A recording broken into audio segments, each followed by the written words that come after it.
Now, before the review starts, I just want to say that I'll be seeing Housemaid on Tuesday, just 2 days before Christmas Day on Thursday. I will get to review Housemaid just before Christmas Day. I'm really not sure, but today I'll be reviewing Avatar Fire and Ash, which came out in this year. So it takes place after the events of Avatar: The Way of Water and Avatar. The film starts when Luke remembers his brother and all. Yeah, the brother that you know from the second movie, who sadly died because he was killed by the RDA. And then the Sully family are now being taken by the Wind Traders to take them to the forest where Neytiri's parents are, until all of a sudden the Ash clan attacked the Wind Traders and separating Jake Sully and Neytiri and the Sully family, including their adopted son Spider. And all of a sudden they get attacked by the Ash clan, and then they had to escape, and then we meet this leader called Varang.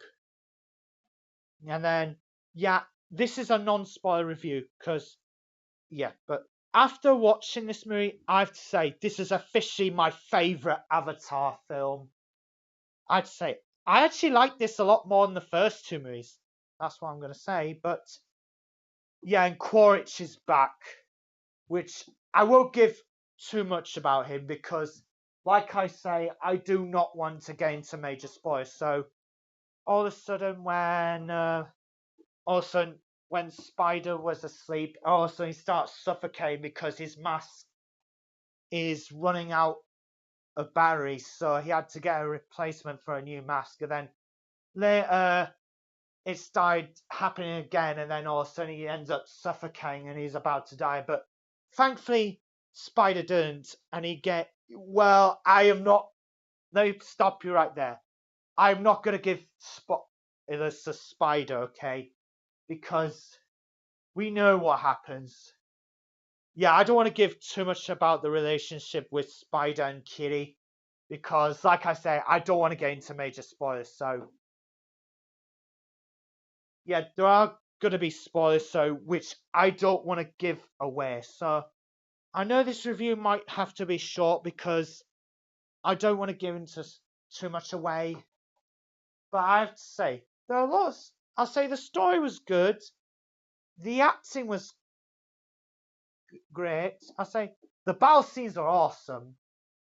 Yeah, let's talk about the relationship between Miles Quaritch and Varane. I'm just kidding. Yeah, I don't want to give. Yeah, like I said it once. I won't say it again. I am not giving away spoilers. So if you don't want to be spoiled, I suggest you don't watch this review. Okay? And despite all that, so yes, we have to wait 4 years for Avatar 4, unfortunately, but it is what it is. So that movie's like 3 hours and 20 minutes. No, 3 hours and 10 minutes. If you thought Lord of the Rings was like 3 hours, have a look at Avengers Endgame and, of course, Avatar. These movies are like 3 hours long. A bit like Lord of the Rings is like 3 hours long. But overall, I give this movie 9 out of 10.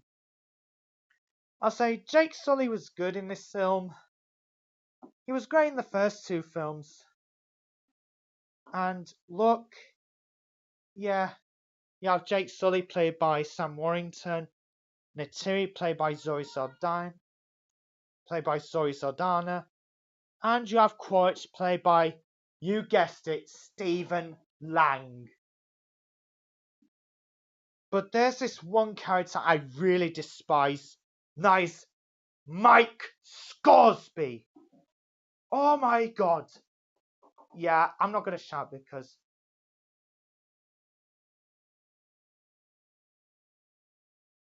sorry, I was about to sneeze. Well,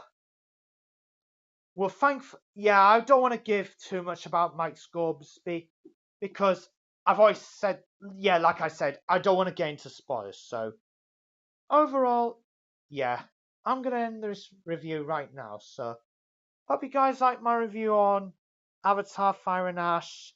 Yeah, I'm sorry this will have to be short because this is a non-spoiler review. So thank you guys for watching and goodbye.